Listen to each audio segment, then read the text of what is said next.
From the Watson School of International and Public Affairs at Brown University, this is Trending Globally. I'm Dan Richards. Chris Hayes is a journalist and Emmy Award-winning anchor of MS Now's political commentary show All In with Chris Hayes. He's also the author of, most recently, The Siren's Call: How Attention Became the World's Most Endangered Resource. On this episode, recorded in front of a live audience as part of the Watson School's programming for Brown University's commencement and reunion weekend, Dean John Friedman spoke with Chris about why human attention has become so endangered, the role technology and social media have played in this evolution, and what it all means for our politics and the functioning of our democracy. They also discuss how Chris feels, 25 years after his graduation from Brown University, about his decision to major in philosophy. It was a fascinating conversation that we think our listeners here will really enjoy. So, without further ado, here are John Friedman and Chris Hayes.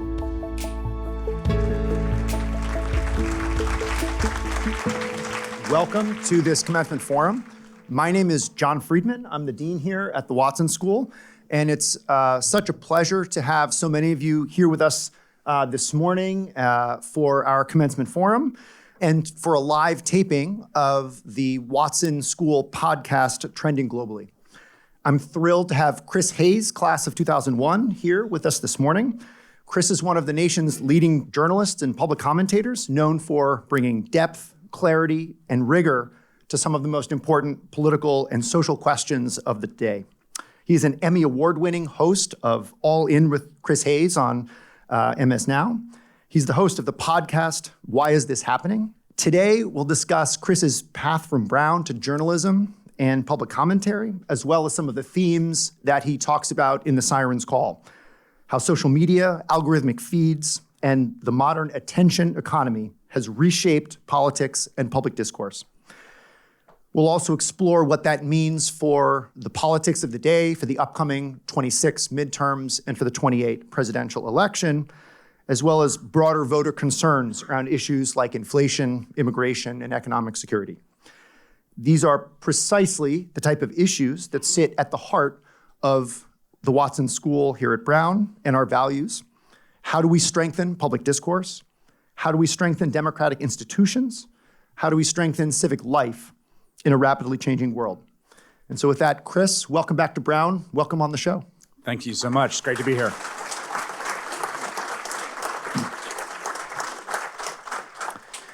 So you're back here for your 25th reunion. You graduated as a philosophy concentrator 25 years ago. Tell us about the path from studying Hegel and Kant to where you are today as a commentator on contemporary politics. Well, I'm glad you started there because I always tell people, I actually saw there was a statistic I saw the other day, they were graphing the different, I think the unemployment rates of recent grads, which again, like I think the data set's probably too small to draw grand conclusions, but philosophy majors were doing particularly well, which is counterintuitive. And I think, I always tell people this, that I think it's one of the best undergraduate trainings you can get. The most sort of applicable tool and skill set that you acquire, I think, as an undergraduate, isn't some specific body of knowledge, because for anything after that, you're going to need to either go back to school or get that professionally. It's a set of critical thinking skills and particularly writing with clarity, which I think philosophy really drills into people, which I think is an incredibly important skill set. And then as I was graduating, I was thinking about going to grad school for philosophy. I was thinking about doing theater. I did student theater here. I was on the board of Production Workshop along with my now wife, Kate Shaw, who I met when I was a freshman here. We've been together for 28 years. So thank you, Brown, for the most important thing in my life. I mean, really, it's an incredible thing that I'm so grateful for. And anyway, when I got out, I was thinking maybe I would go to grad school. I was doing theater, and I had this idea. I was like, well, if I go to grad school, I'm gonna have to pay to go to grad school. That turns out not to be true if you get a PhD. That's true. But I was like, what if I like learning, and I really like learning new things, and I like writing. What if someone paid me to do that? And that was sort of my way to start doing journalism. And I started freelancing And it was a very different journalistic terrain back then. I moved to Chicago with Kate. I started pitching the Chicago Reader, free weekly. I hustled. I really hustled. I pitched a lot. I was a pretty good writer, and just started getting published and kind of moved through that to become a magazine writer at sort of lefty publications. And I became the Washington editor of the Nation. And then I was on C-SPAN a few times, and some booking producer for MSNBC saw me and was like, "This kid seems like he can talk." And I'm an Italian-American kid from the Bronx. I can talk. And then so they, started booking me on that. And so one thing led to another. And the next thing I knew, I was a television broadcaster. And I have now been, it's wild to me that is what I do for a living. I joke to my kids, I'm like, your father talks for a living, which is honest work. But no, I've now been doing it I've been hosting a television show now for 15 years. Yeah, more than half the time since you left Brown. Yeah, it's wild because I think I still think of myself fundamentally, and I think this is probably true for a lot of people here, like this sort of crucible formation of self-conception, really is often high school and college. And we kind of identify in that way, and then we sort of grow up, and that's still there, this sort of, some version of the inner child. And for me, it's like I'm still kind of think of myself as like a theater guy, philosopher, writer at heart. And one of the things that was really amazing about writing this last book was how much philosophy I got to do. And it felt, in fact, there was even a few things that I took in classes here that I went back to in writing this book. One of the themes of the book is that more so than ever, there's this race to capture people's attention and to monetize it. Yep. Tell us, how is that shaping the public discourse? How does that shape the way you think about coming at your job every day and producing a television show as part of this media ecosystem? Yeah, the sort of fundamental thesis of the book is that attention is kind of the signature resource of our age. And it's not, I think there's a sense that we have that the sort of post-industrial life, digital life particularly, that the most important resources aren't necessarily physical ones like, oil, commodities, but it's information or data. And I think the information and data idea actually gets it completely wrong, because information is essentially replicable and it's infinite and it's copyable. The thing that's finite, right? The value derives from scarcity. The thing that's finite is your attention. And it's not just the thing that's finite is your attention, it's that information consumes attention. It's a great insight of Herbert Simon, the sort of political scientist, economist in the 1970s. So the more information there is, the more asks there are on your attention. Everyone can think about their inbox, right? And so in a situation in which there's essentially infinite information, finite attention, that attention becomes the valuable resource. And so people are fighting for it. It also becomes incredibly lucrative and monetizable. It's monetizable in a very strange way. I compare it in the book to sort of what Marx says about wage labor. The weird thing, the sort of paradox of the value of your attention is that each little individual discrete part of it that's sold to some TikTok shop that's trying to sell you tank top t-shirts, in my case, I don't know why they really want me to buy tank tops. It's just, each little individual slice of your attention that's monetized there is very, very cheap, right? But when aggregated together makes the most powerful, profitable company in the world. Like Google is fundamentally an attention company, and it's basically the most profitable company that's ever existed in the history of global capitalism, quite literally, from aggregating those slices of attention. So each individual little bit of attention doesn't cost that much, right? It's pennies. Aggregated together, it's trillions of dollars. But for you, it's all you have.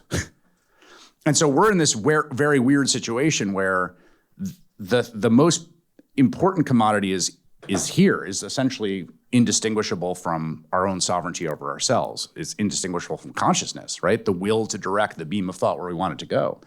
And that's what's being taken from us.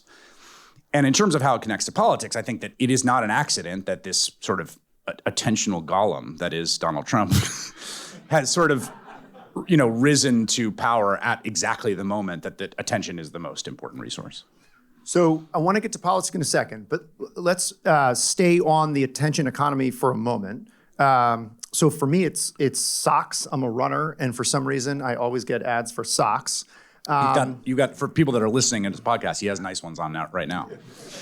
I appreciate that.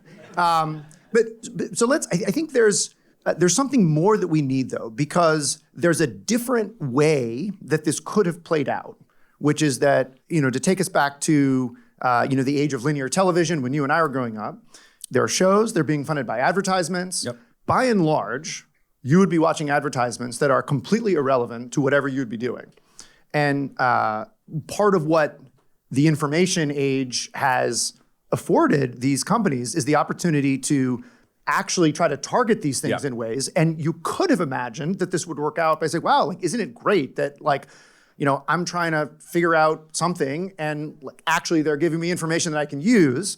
Now, I think we all have the sense that it hasn't quite worked out that way. Yes.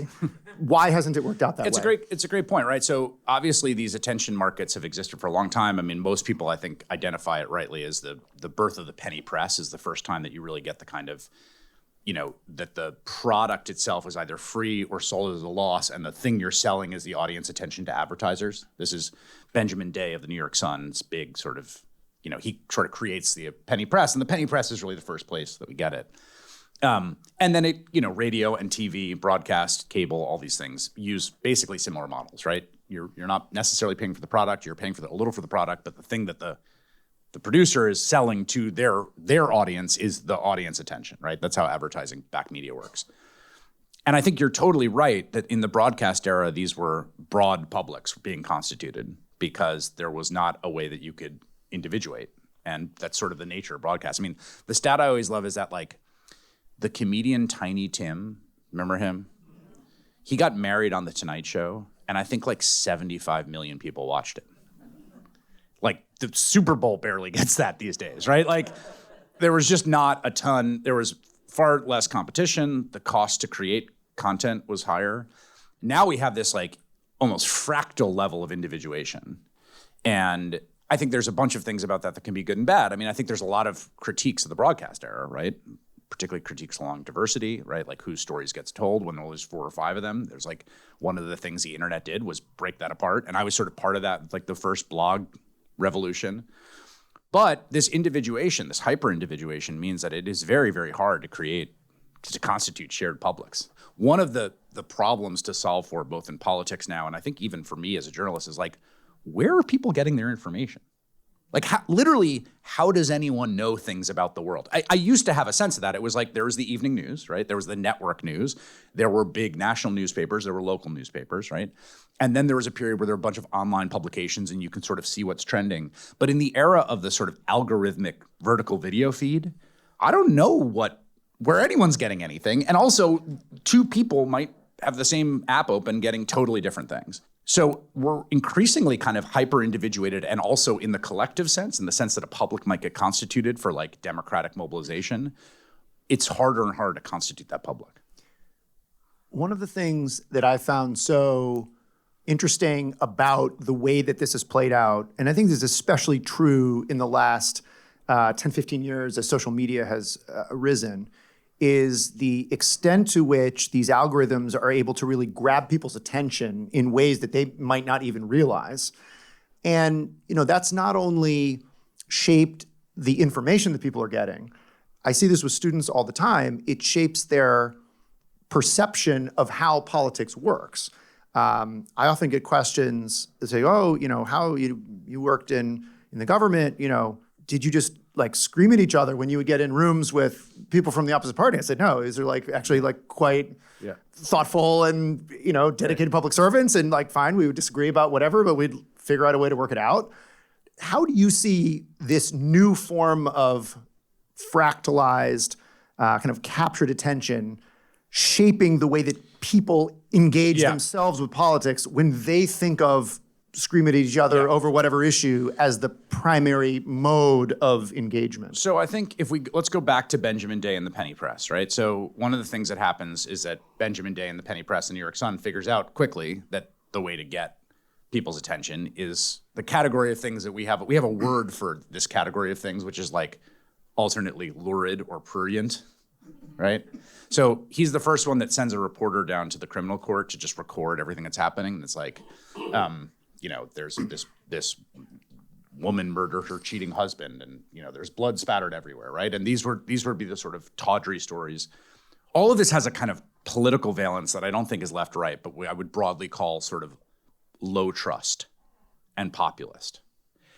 And that's because the attentional faculty of interruption, which is like the siren literally on the street or a gunshot in a room, is the attentional faculty of threat, of the sort of safety drive. And so what you get is in these competitive attentional environments like the ones we have, the sort of algorithmic ones, where you're running this evolutionary experiment at all times of like, what will people look at? It does select for conspiracism, sort of like there's some nefarious group out to get you. I'm going to tell you something that they won't tell you. And I do think it creates this kind of essentially fundamentally like trust destroying arc. And I think one of the big questions, the big conundrums across the political spectrum for like the functioning of American democracy is it's very hard to run a low trust democracy. Like this is the experiment America is engaged in 2026 is how long can we go running a low trust democracy? And by low trust, there's all sorts of empirical measures, right? There's different outfits that poll trust, both how people feel about their institutions, but also interpersonal trust, right? And we ask people in different countries, like, do you think, can most people be trusted most of the time? Would you leave your bag on a chair in a restaurant and go to the, things like that? And the US is very, very low, right? Like other developed democracies are much higher. It's like us and Russia often in the same, in similar situations. I don't think it's fully causal that the attention environment and economy that we have is the causal mechanism for that, but I think it is grossly exacerbating it. And I think a lot of the policy changes, a lot of the social changes we've seen over the last generation, where there have been communities that have been hollowed out, there's been rising inequality.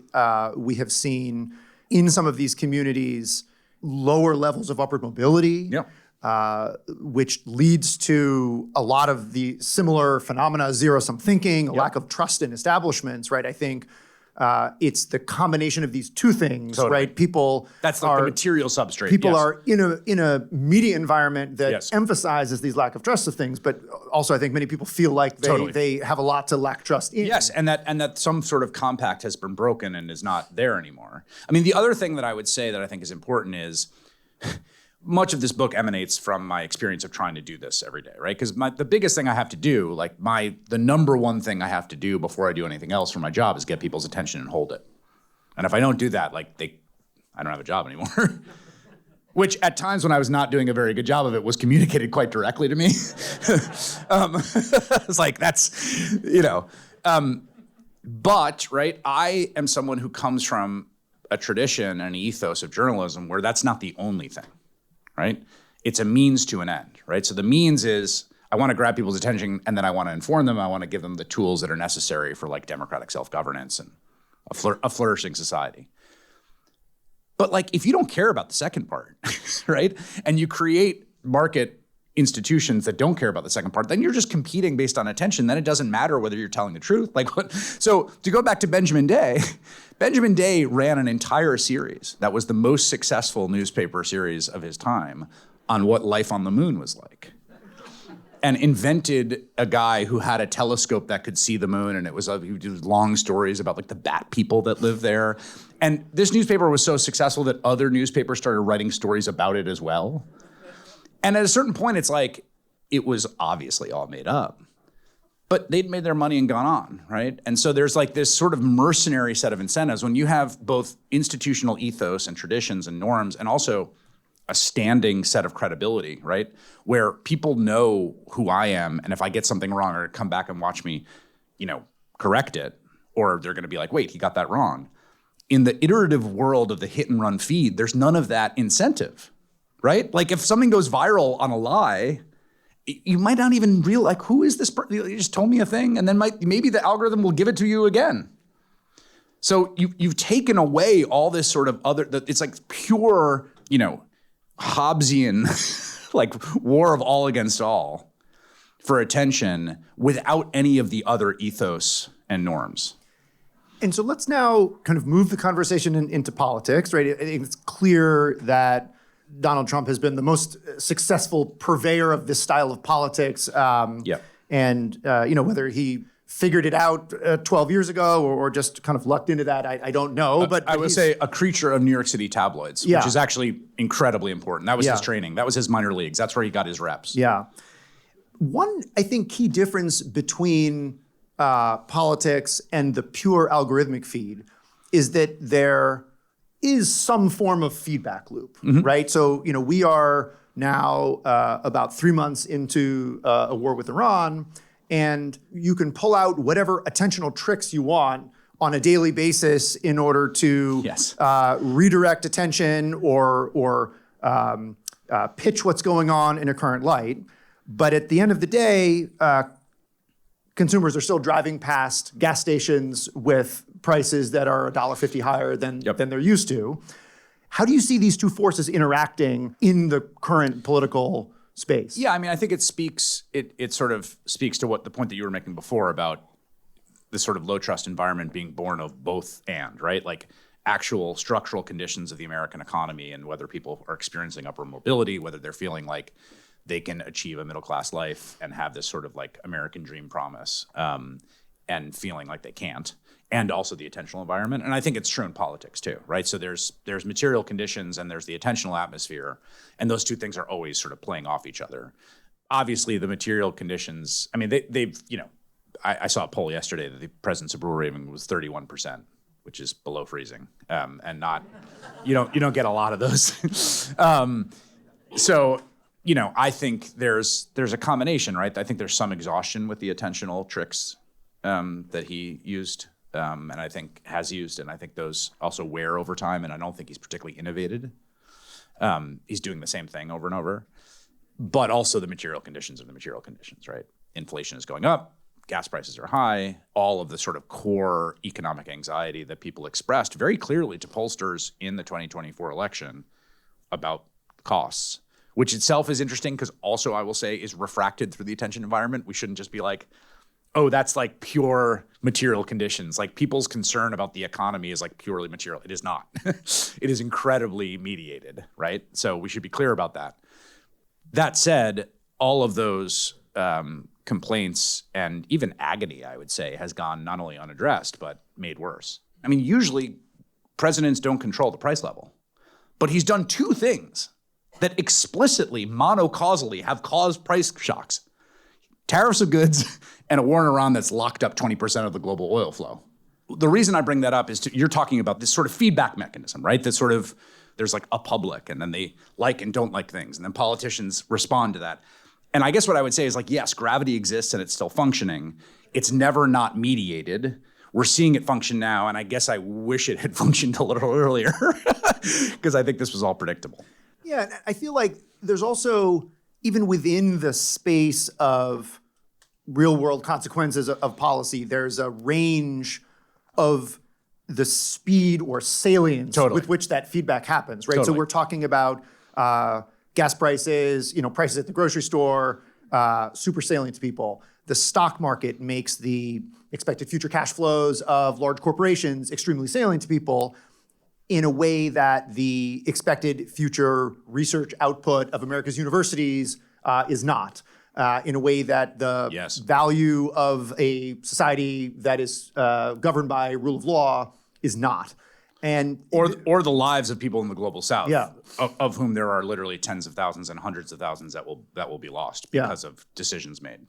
One of what I found to be the most interesting political debates, not just in the 2024 election, but in 2020, it resurfaced during the government shutdown in fall of 2025, was how much do Democrats make this about democracy, rule of law, which I'd say maybe a majority of the party felt was like really the key thing. Like, yes, he's doing this, yes, he's doing that, but like at its root, it's about democracy and the rule of law.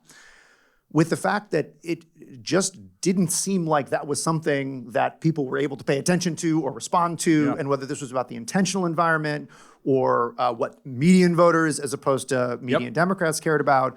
I think there's also it's been an interesting back and forth question. I mean, I think there's an opportunity now to sort of tie those two stories together, which is that like corrupt autocratic regimes tend not to have amazing economic performance. And this isn't like an accident, right?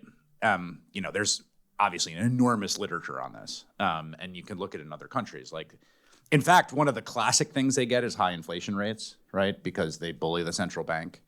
And I think we're going to get our own version of that pretty soon. Look, I think different people play different roles in the discourse. One of the things I sort of hate about the discourse is that like everyone plays pundit. And like there are some people whose job is to get elected or get people elected. And there's other people whose job is just to like talk about what's happening, inform the public, and they don't necessarily have to be the same thing. So if I were hired to consult a Democratic campaign, I would be like, yeah, you should be laser focused on affordability tied to corruption, which is about, in a sort of sublimated way, rule of law, right? Like it is the case that your prices are going up because he doesn't care because he's too busy stealing money from you. And that is a function of someone that wants to destroy the whole system we have. I would not lead with like American democracy is at risk. I don't think the median voter processes that in the way that's the most powerful. So let's now think about the 2026 election, the 2028 election. There's a really interesting debate within the Democratic Party, I think, on what's the right path to regaining a more stable majority, and whether that's in a presidential vote or in the Senate, slightly different dynamics in the details. But that debate, and actually I'm going to draw on another philosophy concentrator in college, Matt Iglesias, as just an example of the types of great things that come from philosophy concentrators.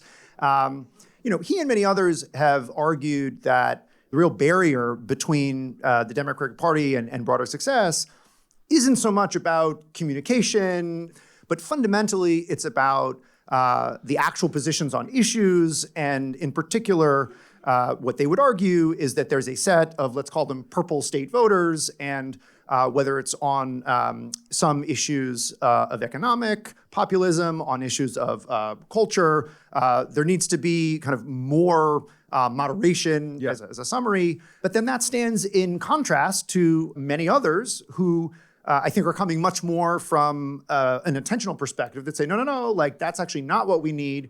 What we need is just more effective messaging. We need to sound less like wonky nerds, and we need to really connect with people's fears about what's going on and lean into populism. Where do you see this going? So I think my short version of this is that I think the strong versions of both arguments are wrong and the weak versions are both right. So let me quickly. So the strong version of the popularist argument is that like there's some set of public preferences that are fairly clear and fixed, and you should just reverse engineer your positions around them to maximize your vote share. And I think that's obviously nonsense. One of the things that some people were saying in the beginning of the Trump term was like, don't talk about immigration, it's the strongest issue, and if you raise the salience of immigration, then that will hurt you. But, which, it's not like a crazy thought, but like, I think the Gettysburg for this administration will be seen as Minnesota. I think that's when they lost the country. And I think it's because people raised the salience of immigration and did things that led them to doing horrifically unpopular things, including killing 2 Americans on video. So I think the strong version of popularism, which is like there's some fixed set of like public preferences that you match, is nonsense. The weak version is like, hey, don't go out of your way to adopt unpopular positions. It's like, yes, very clearly true. Like, and I say this to people who are arguing on the other side, because I'm going to turn around and argue the other way. But I say this to people on the left who their strong version of the argument is that like public opinion doesn't exist. People don't have actual politics. And it's all just messaging. And I'm like, look, you're hired right now to advise James Talarico to win his Senate race in Texas. And there's a group of activists that are calling for him to say that he will get rid of ICE and CBP and vote to do that as a senator. And there's a group that's saying he should call for a pause on deportations. Like, which of those two positions would you tell him to take? It's like, obviously you would not tell him to call for the abolition of CBP and ICE in the state of Texas, where like CBP particularly gives a lot of people jobs, particularly along the border. That would be crazy. So obviously everyone intuits that there's some positions that are too far left, however you want to code them, and that in cross-pressured populaces, you should go to the center, right? The weak version of the left thing, which I think is true, is that I think they have identified the fact that what's more important than the specific mapping of moderation onto some issue sphere that's you get from polling is a sense of heterodoxy and independence, of moderation affectively, right? So like Graham Plattner is a kind of interesting thing that's going on in Maine where his coding is a little mixed up. And this was true of Bernie Sanders for years. I mean, Bernie Sanders ended up getting sort of more coded as a sort of like, he was quite conservative on many cultural issues. Guns, when he started guns, particularly immigration. Yeah, he's really changed on that. So I think they're both sort of right in their weak version and wrong in their strong version. And I think that the other thing I would say is this is a real example of how you need experimentation. Like you got to run the experiment. None of this can be reverse engineered. No one thought that the solution to the Democrats' problems after Kerry's loss was a guy named Barack Hussein Obama, who was a University of Chicago law professor and ex-community organizer who had been against the Iraq War. But you know what? Stuff changed. And there's that old line of the British foreign minister, who's like the hardest thing about public service, and he says, "Events, my dear boy, events." Like, that's the thing that's missing from the entire discourse all the time is like, yeah, stuff changes. Issue spaces change. Like, things are happening in the world. You have to be responsive to them. So let's open it now up to questions from the audience. Before I take the first question, I will remind you that a question is a short statement that ends with a question. Please, sir. Thank you. Thank you, Chris. You talked about trust in institutions is going down.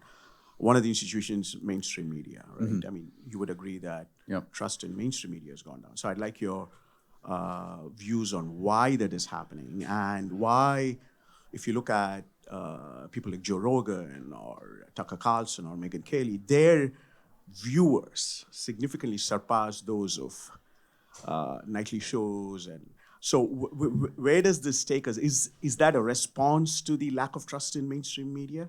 So yeah, great question about lack of trust in mainstream media. A few things. One is I would just say on your last point about like their viewers, I think sometimes there's a little bit of apples and oranges that's happening in the counting here. So like, something like, it depends, but between 1 million and 2 million people will watch my show in a night, right? And what that means is that Nielsen's taking this statistical sample every minute across an hour, which means every minute averages 1.5 million people watching. That's very different than like a video that got 1.5 million views, right? This doesn't mean like people watched at the end. Certainly doesn't mean they watched at the end of 25 minutes. So like there's a little bit of padding that happens sometimes where it's like, oh, digital media is so much bigger than the quote mainstream media. It's like not actually clear empirically that's true, first of all. Second of all, I would say like you're right. Absolutely, it's a fact in our measurements of people's trust in mainstream media. It's declined. It's also the fact that like in some ways it's as competitive as it's ever been for attention. And in that there is a sort of market incentive for distrust. Right? Because the whole point is it's the same way that any contractor that's ever come to your house to fix something is like the last guy who did this was terrible. Like that, right? Everyone has had this experience. Like, I don't know, put the sink in. Always. Without fail. No one ever comes in and is like, they did a great job. There's nothing for me to do. It's just the same market phenomenon in media, right? Why are you watching Tucker Carlson? Because these people are lying to you. They put your sink in wrong. I'm here to fix it. The more competitive those attentional markets get, the more that the branding marketing advantage is in distrust those other people. And also, to the point that John's been making, there's been a set of colossal screw-ups by the quote mainstream media. I mean, the iconic one of my age was the Iraq War, right? So I think all of those things fit together. The last thing I'll say on this, though, is this is a real issue.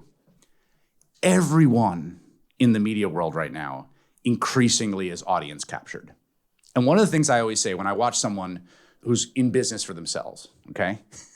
And this is a little bit of like a fine point, but I'm gonna make it.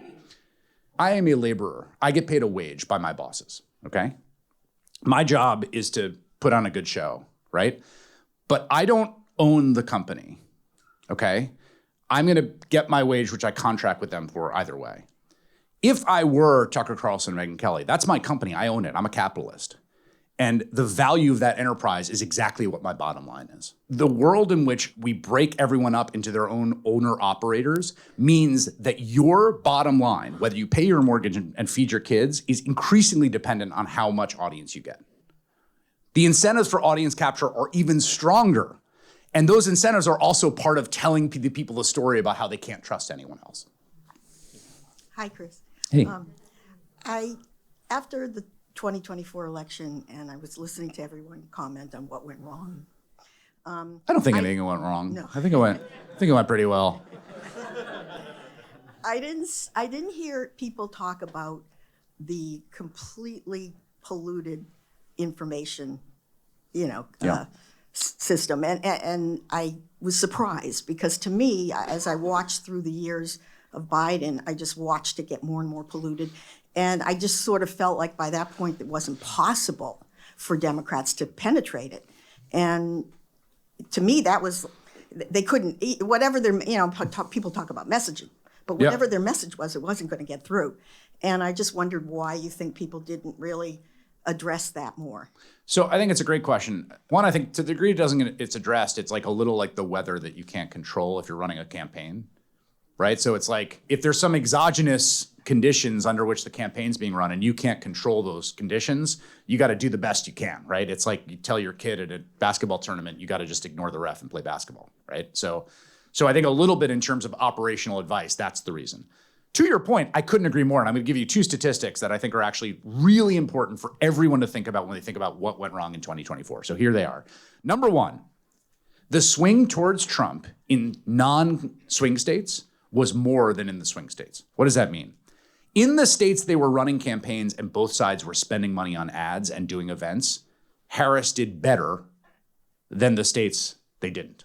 Like the swing to Trump in New York and California were way more than the swing in Michigan and Pennsylvania, which is to say that leads one to the hypothesis that the campaign itself as a campaign did pretty well, right? That the conditions were driving the swing. The other thing to think about is if you segment the populace by how much they pay attention to news in the exit polling, the most news-focused voters were like Harris plus 4.5. And then some news was like tied.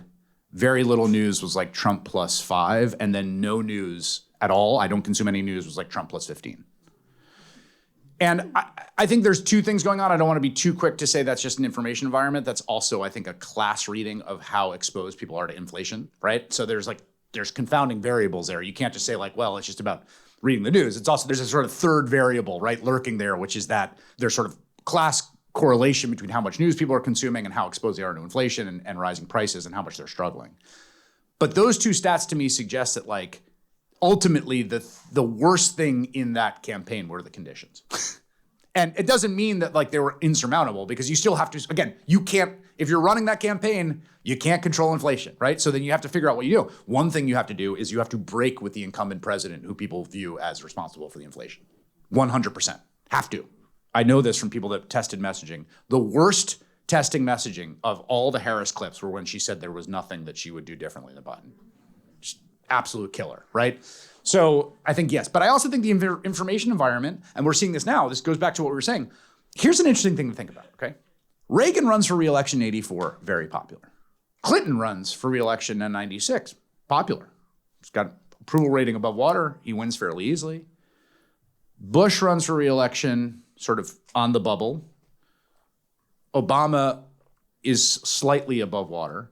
I don't know if the information environment makes it possible for an incumbent to be popular at the national level right now. Like, it may just be that people are like, this sucks, let's try the other one. This sucks too, let's try the other one. This still sucks, let's try the other one, right? Like, it feels a little like that is the place we're in. Melanie. Great. So I wonder, you've sort of been answering this just now, but I wonder if you could elaborate on your thoughts about the relationship between messaging by a political leader, a charismatic one, let's say, or an effective journalist, and segments of public opinion. Like, what's driving what? And how much room is there for an elite to be moving people in a direction? And if that's the case, how can you incentivize them to be more constructive and less divisive? Oh, that's interesting. Right, so the sort of interplay between public opinion and sort of elite signaling and yeah, I mean, I think it's always good to keep these things as a constituted, mediated, collective enterprise, right? Like there is no just like the public thinks, but it's also not the case that like if there's enough elite signaling, you can get everyone to, support a 300% increase in the gas tax. Like not going to work, right? So like, it's like there's limitations in both directions. I think that the incentives for elite signaling are pretty bad right now, partly because they are about chasing attention. And then in political situations, they are about winning primaries. You know, I mean, we're going to have so few competitive House seats this time. Like there's like 15, which is a historic low. Now, we might get a lot more because if the president keeps doing what he's doing, he might be at 25% by the time election day comes, and Lord knows what happens then. But the system we have increasingly where, you know, the primary is the thing that you're worried about means that you're just messaging to a very small group of people. Like, you know, I had this thought, we call her Illinois 9 had a competitive primary, which is Jan Joukowsky's district. She's retiring. This is a liberal district in Evanston and Skokie in the northern suburbs of Chicago. And there were sort of 3 competitive people. It was an open field of 8 people. And I got off air that night where like the guy who'd been the mayor of Evanston, Daniel Briss, won with like 25,000 votes. And the next high was 21,000 and then 19,000. And I was just thinking to myself, one of the people, Kat Abou-Gazella, who was running, was like 26 years old. And she got 21,000 votes. If she got 5 more thousand votes, she would have been the nominee. And then she would be the member of Congress from that seat for the next 40, 50 years. Like, think about how crazy that is, right? Think about the fact that, like, if you can get 27,000 votes in a primary into a safe red or blue seat, then you're just there forever. Like, that, I'm not sure that's a great set of incentives for this sort of, like, signaling responsiveness. And on the media side, it's all the same audience capture things I was telling him, right? Like, increasingly, you're trying to keep your audience with you, and solely that, as opposed to driving some other set of values. I will say that Congress has been attempting to fix this problem by making working in Congress extremely unpleasant. Yes. The way that many incumbents of both parties have decided this is not. Yeah. But please. Hi. Everybody kind of keeps coming back to this similar question, but I'll just ask you to give another take on it. Am I doing a bad job answering it? You're doing great. Okay, thank you. Doing great. To what extent is it true that the rule of law and democratic institutions are the best exit strategy for the predicament that we're in? And if it is true, how do you persuade people to believe it? And if it's not true, how do we get there? Okay. Well, that's a great and profound question. And I'm going to give you 30 seconds and figure it out. Let me add something. So there's one of the first rich democracies in the world to experience this kind of phenomenon was Italy, when Silvio Berlusconi became prime minister, kind of on and off again over 15 years or so. And there's a political economist at Chicago named Luigi Zingales, who's written very powerfully about this experience. In some cases, literally as like, here is the manual for what worked there, can what work here, and what he wants to take from this experience is exactly rail on all you want about how institutions are being ruined. That won't work.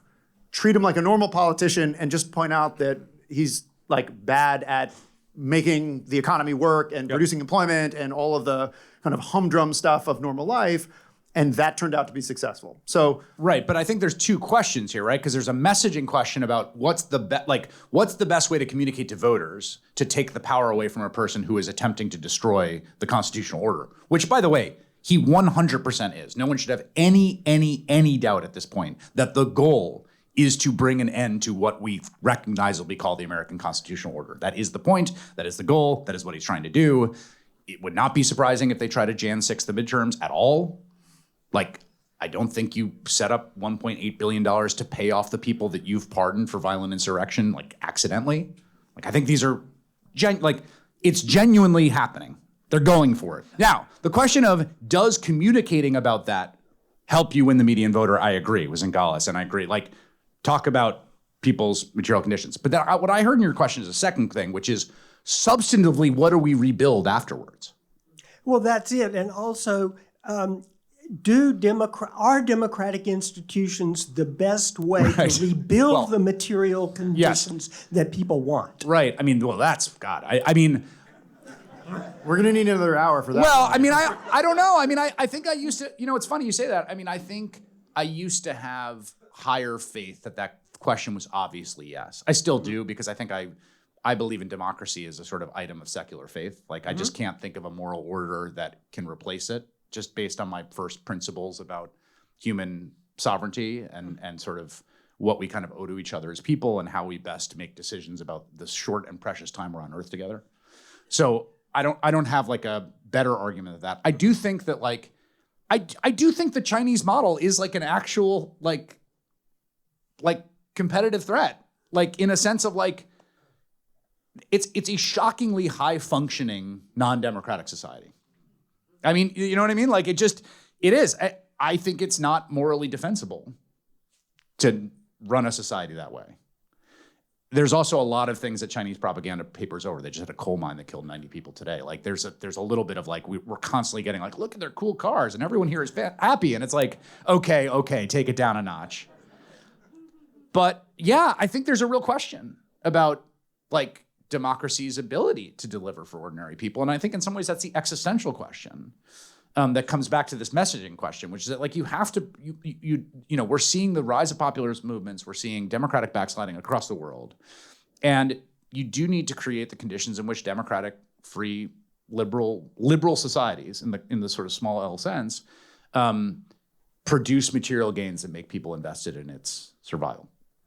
Thanks. I also think that there's a difference between trying to rebuild through democratic institutions and trying to rebuild through the same set of kind of often quite ossified, like particular bureaucratic approaches in a way that, maybe the analogy is not perfect, but it is actually a real live fact in the world that cities are often more dynamic and richer and faster growing like 10, 15 years after there's an earthquake. Because it kind of loosens up the constraints in a way that, you can't, you can no longer be in a defend the status quo versus new stuff anymore. It's now about this new thing versus that new thing. You must be forward looking in it. Yeah, and I think that's true about the constitutional order. Yeah. Which is that you need big, bold reimagining of it. And you basically need something, post-Watergate is one analog and post-Civil War is another, right? Those are two places where there was like New Deal, Great Depression. Yeah, like real imagining of what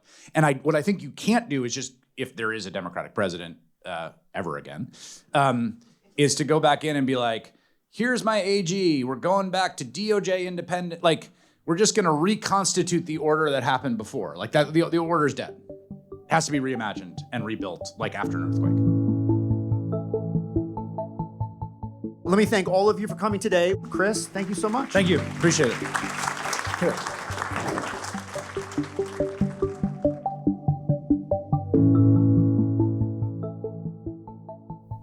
This episode was produced by me, Dan Richards, and Juliana Marullo. Our theme music is by Henry Bloomfield, with additional music by the Blue Dot Sessions. If you enjoyed this episode, leave us a rating and review on Apple, Spotify, or wherever you listen to podcasts. And if you haven't subscribed to the show, please do that too. If you have any questions or comments or ideas for guests or topics for the show, send us an email at trendingglobally@brown.edu. Again, that's all one word, trendingglobally@brown.edu. We'll be back soon with another episode of Trending Globally. Thanks.